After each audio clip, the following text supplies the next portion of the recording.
Hi, Revive fam. Welcome back to another chat. Now, this chat is specifically for the ladies, and this is going to be a quick chat. Um, Maybe you've noticed that recently the Lord has been on this topic of relationships. And there are times when I really do not understand when he's sharing something with me. It may be something random. It may be one week he's telling me to do, share this on a certain topic, and then the next week we're jumping on to something else. So whatever I share with you is whatever the Holy Spirit shares with me at the time to share with you. So it can be one topic one day, another topic is something completely different. So understand that, recently the Lord has been on relationships. It's been the topic of relationships. So I want to share this quick word with you that he shared with me really early this morning. But he started sharing with me Proverbs 18:22. And if you don't know what Proverbs 18:22, it's he who finds a wife finds a good thing and obtains favor from the Lord. So he placed that in my spirit. And of course, I'm like, okay, God, what is going on? What do you want me to know? What do you want me to share? Is this for me? Is this for others? What is going on? So, over this morning, and just over the day, he started sharing with me why he showed me Proverbs 18:22. And ladies, this is specifically for you. And what he showed me with ladies, let him find you so that you alleviate the chance of being lost. I'm going to say this again, and you may have to say it a couple of times for it to click. Ladies, let him find you so that you alleviate the chance of being lost. Now, I previously did a chat about how he will find you, and I will link that into the description field. So, if you want to go back to it, you can go back to it. But in that chat, we discussed the word find, meaning identified. So remember that. Find meaning identified. And we're going to identify the word lost or use the meaning of lost as former. When I looked up the definition of lost, there are many, many words, many synonyms that are comparable to the word lost. But the one that stuck out most was the word former. So remember, in this chat, find means identified and lost means former. So ladies, let him find you, let him identify you so that you alleviate the chance of being lost or the chance of being the former person. So this is what God began to show me.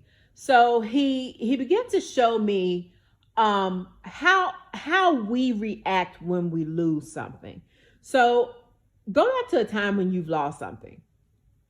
And, it may be a cell phone, it may be your keys, it may be money, whatever it is.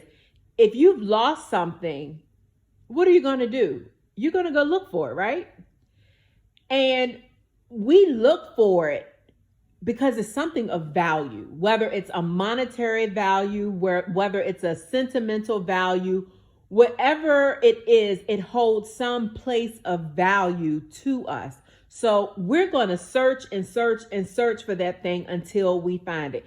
It may take us a couple of days. If we don't find it within a day or so, we're going to take as long as it needs in order to find what we're looking for. We may even involve other people to help us look for it. That's how important it is for us to find a thing.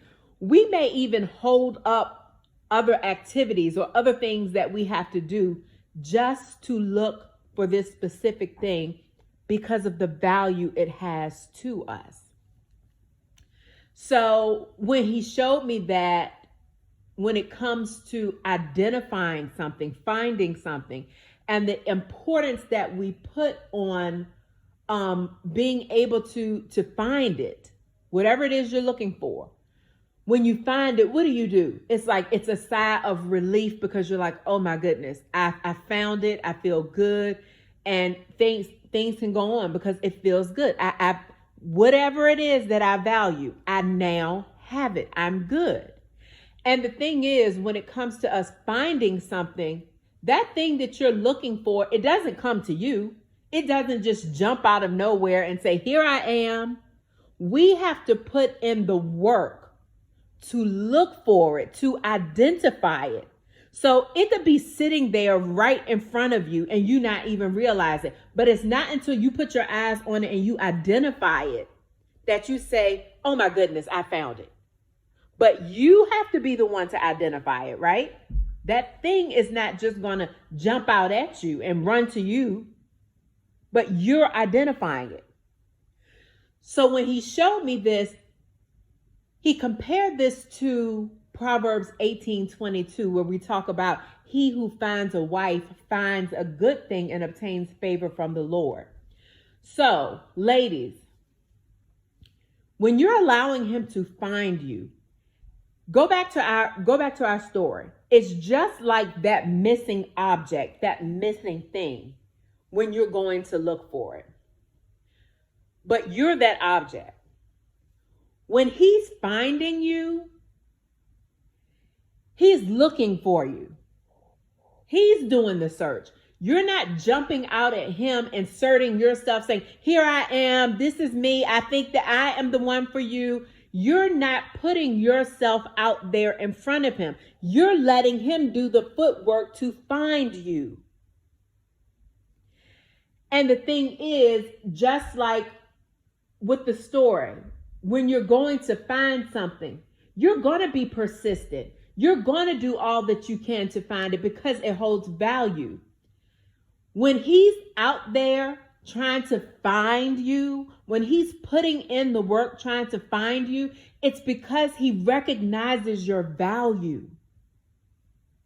So he's going to put in the work to find you. He may stop an activity he's doing just to find you.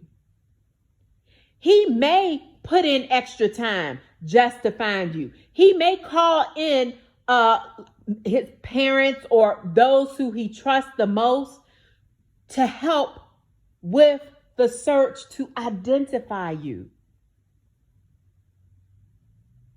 because of your value to him. That's how much value you hold. So because of that, it's important to let him find you instead of jumping out to a man to say, hey, here I am. Because you don't want to run the risk of being lost. And remember what we said, lost means former. So if you're running after him and he's not looking for you or trying to identify or find you, but you put yourself out there and you jump out and just say that you all do end up together. You never gave him the chance to identify you and your value because you're the one that jumped out and said, here I am. You didn't give him a chance to say, oh, she's the one. You have to let him find you so that you alleviate the chance of being lost, being the former. Because if he never identifies your value, remember, go back to the story. When you've lost something and you're going to find it, you're really, you're persistent, you're consistent on finding this particular thing because of the value it has to you. So if you don't allow him to identify you and your value, he will never know really who you are. He will never truly find you because you've inserted yourself. You put yourself out there. He didn't identify you because you prematurely, or not even prematurely, maybe this person wasn't for you, but you put yourself in a position where you were seen either at the wrong time or by the wrong person.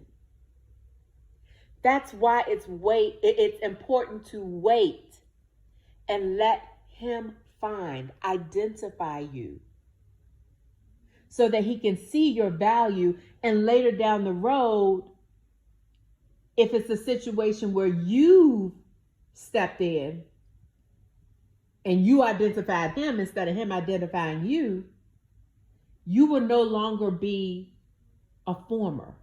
You won't be considered as lost. And when I say that, I mean, if he never identified your value and you inserted yourself, if he never identified who you were, how is he going to know? How will he know the value that you have to him if he never identified that with the help of God? Not with your help, but with the help of God. So when you do that, you run the risk of putting yourself in the lost position because he never really identified you. So, ladies, let him find you so that you alleviate the chance of being lost.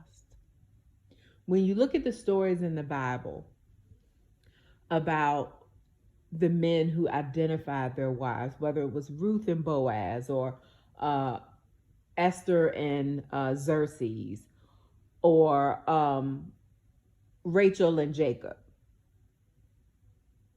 or Rebecca and Isaac, these men all identified these women. They were identified by the man. These women didn't discover the men. They didn't identify the men. But the men identified them and saw their value. So because of that, they didn't become formers. They didn't become lost. The value was understood. There was no room for them to just kind of drift away and say, well, I'm really not sure, because they identified their value. So as they were searching, as they were finding, as they were in that process of discovery, once they came to their wives, the ones that God had for them, they identified them in their value. And because of it, they understood, this is for me. This is my other half. This is who compliments me. This is the one that God has for me. So there was no such thing as the woman being lost, because that's what they identified as their God-ordained spouse. That's who God created for them. So, my word to you from God, let him find you so that you alleviate the chance of being lost. You don't have to let him know, hey, it's me. Even if God has showed you that he's the one, let him find you. Let him identify you. Don't be premature in moving too quickly. God knows the perfect timing. And God knows the perfect timing of when your husband is supposed to identify who you are and your value. Because once God shows him your value, just like when, go back to the story, when you lose something and you find it, it feels like it's such a relief. It's just you're like, oh my goodness, I'm so glad I found this. That's how he will feel when he finds you. The search will be over because he's found what he was looking for with the help of God. So ladies, let him find you because it will be well worth the find. All right, fam. I wanted to share this with you ladies. And again, I'm going to link the chat that we had previously talking about how he will find you. I will link that in the description field just in case you want to go back and listen to that chat as well. That one is a little more lengthy, but I wanted to quickly share this with you today and give you something to think about. Let him find you. That's God's way, letting him identify you. So family, I love you all. And until next chat, be blessed.